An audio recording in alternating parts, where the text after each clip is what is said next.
just confirmed the brand new cave update. So in this video, I'm going to be going over everything you need to know about Minecraft's brand new cave update. And before this video starts, be sure to subscribe because YouTube says 100% of you guys are subscribed and we can't ruin that streak. So yeah, be sure to subscribe and like. And without any further ado, let's go ahead and hop right into it.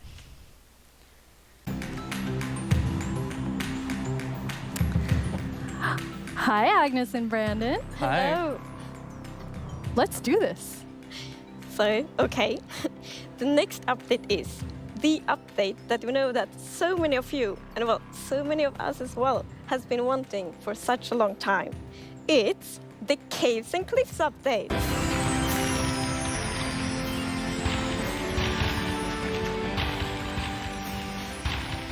It must feel amazing to be able to tell everyone that.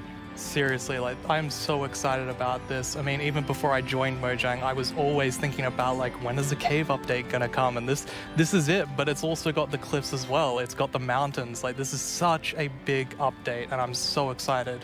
How are you feeling, Agnes? Great, like, no, it's so good. So we have been working on this update for quite long, and we're like, we can't wait to tell everyone, and now we just announced it, and it feels We're actually amazing. getting our first live look at some reactions. Oh, Okay, that's very cute. so cute. Those mobs are very, very excited. This year, we asked some of our communities to submit questions that we'll answer across the show. This first question definitely feels like something everyone wants to know. Mi pregunta es, ¿por qué se han tardado tanto en actualizar las cuevas y cuándo llegarán? En verdad que hemos estado pidiendo esto por muchísimo tiempo. Why has it taken so long? Like Brandon, I've been waiting a long time too. Yeah, that's a very good question. So since this update really is the update, like we have been dreaming about it for so long, so it felt so important for us to do it right. Like we don't want to rush it.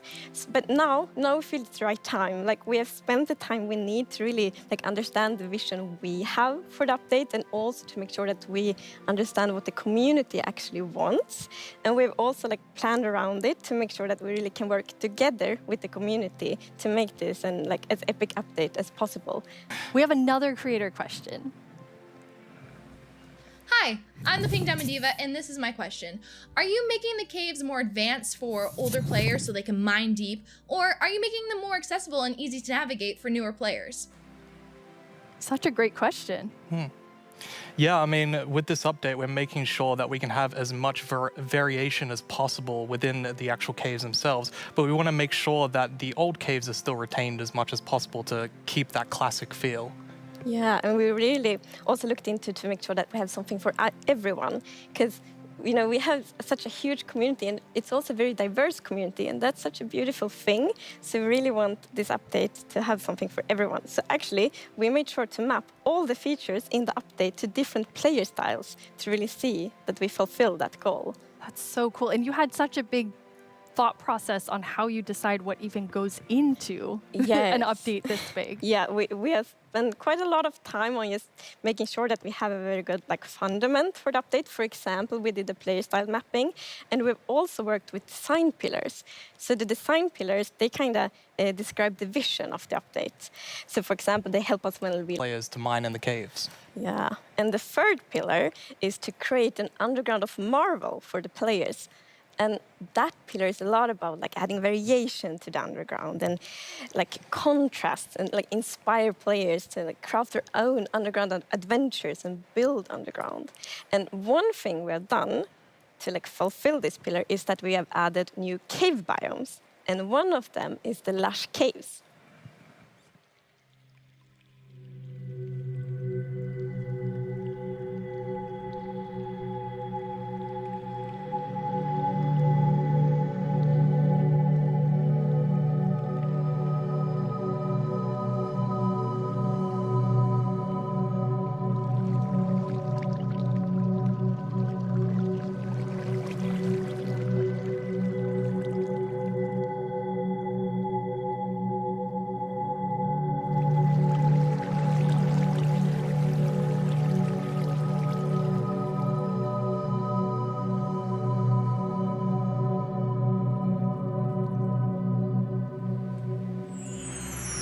It's so beautiful. It doesn't feel cave-like.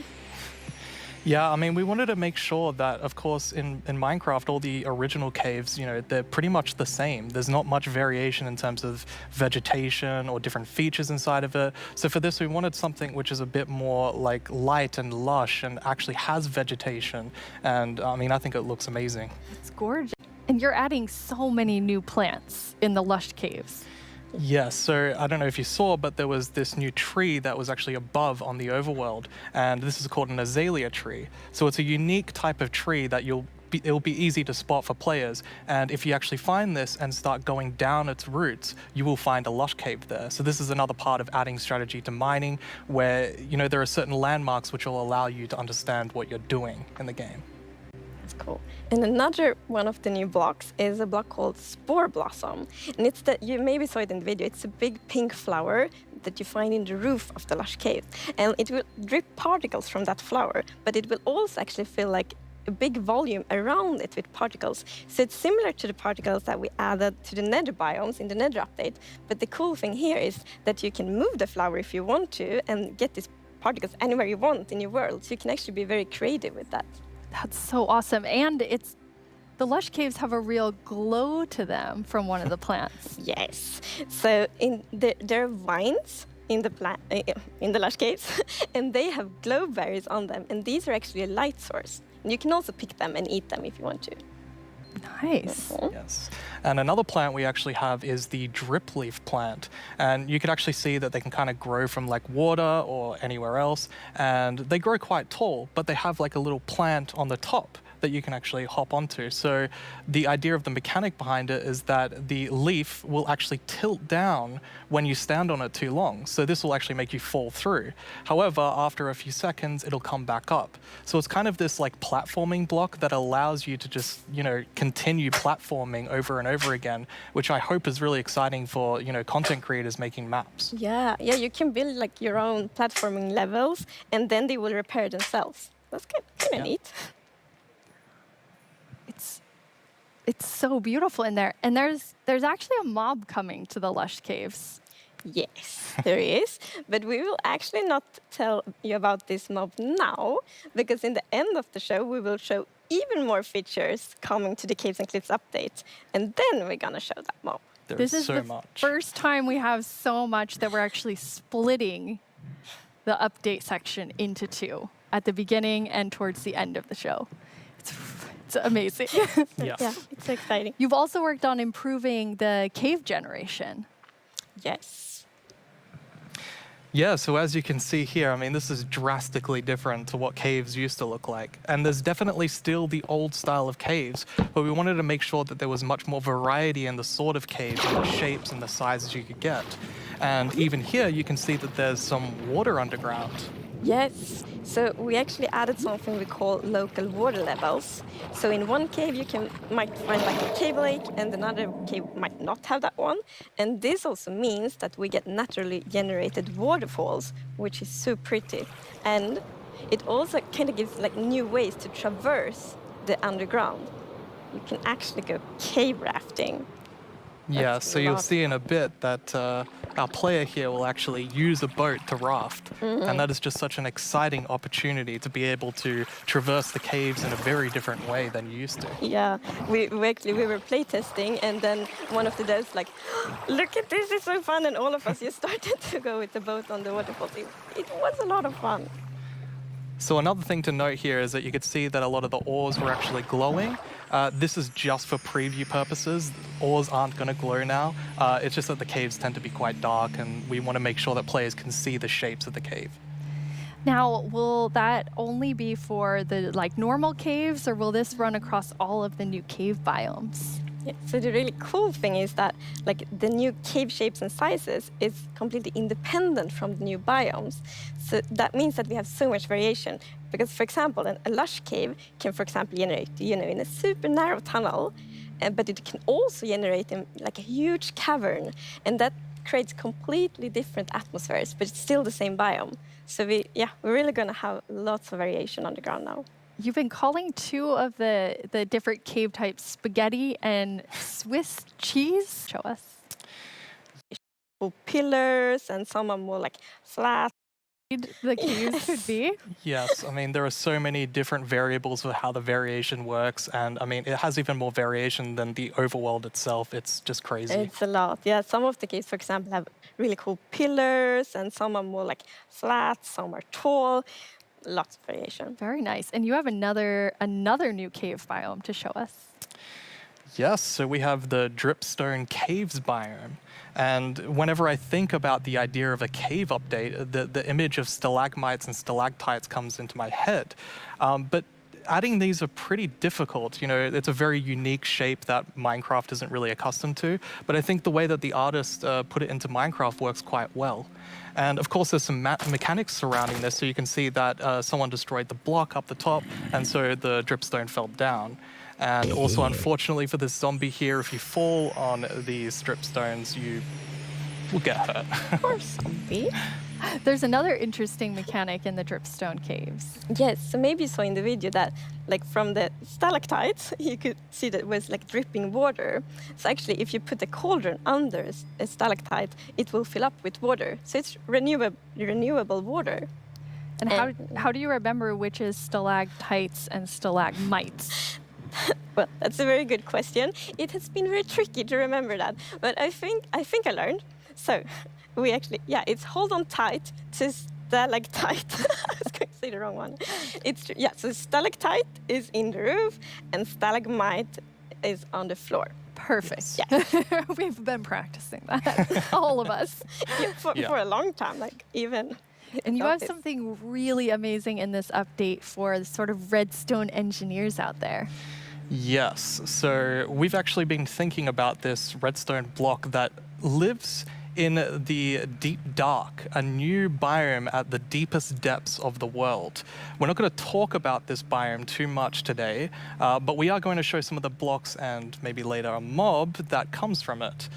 So if we look at the video, we can actually see that it's basically this growth, and this is called the skulk blocks. And one of the blocks is called the skulk sensor. This is the new redstone block. As you can see, when you place or destroy a block, or if you have footsteps, it'll actually detect the vibrations around and then emit a redstone signal. So this is going to be very interesting for redstone players. We even have a mechanic around it where you can actually use wool with wool occlusion to essentially prevent signals from being able to get into the skulk sensor. So let's take a look at that now.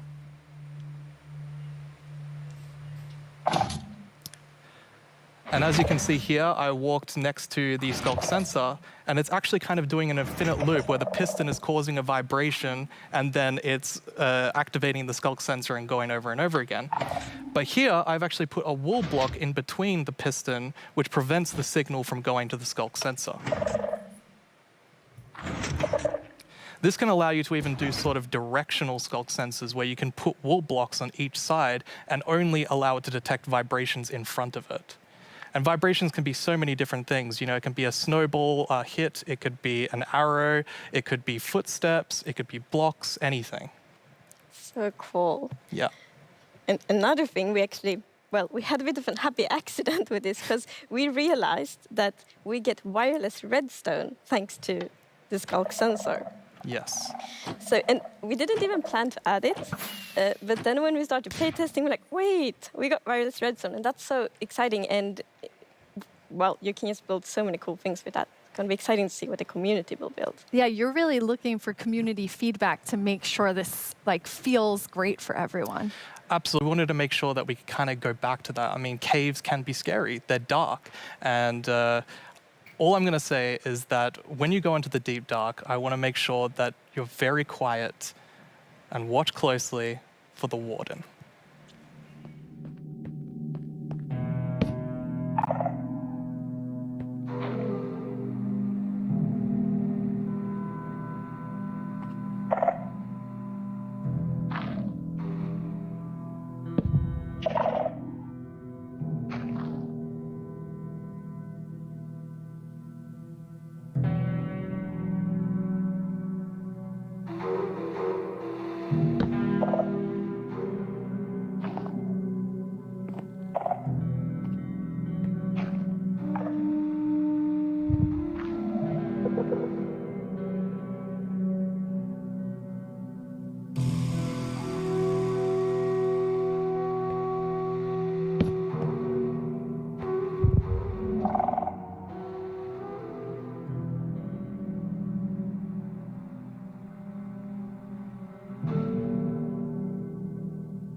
did we just see? It's a very different mob. But you really balance sort of the look of it. It's like it's almost cute, but also really, really terrifying. How did you decide? We actually worked a lot on how does scariness look in Minecraft? Because we wanted to be very scary, and we didn't want to take away from the scariness, but we felt let's add some derpiness to it. So it's like a mix. So for example, we added the mouth. I love the mouth, and some. Alright, so that's going to be it for the video. I hope you guys enjoyed this little recap of the cave update basically. And if you're hyped for it, be sure to drop a comment saying like cave hype or something. And yeah, be sure to like, subscribe. Sorry for not streaming lately. I'll be sure to do that today. Maybe a Minecraft stream today. Would you guys want that? Yeah, that'd be pretty cool. Alright, enjoy the rest of your day. Stay safe, and I will see you in the next one. Goodbye.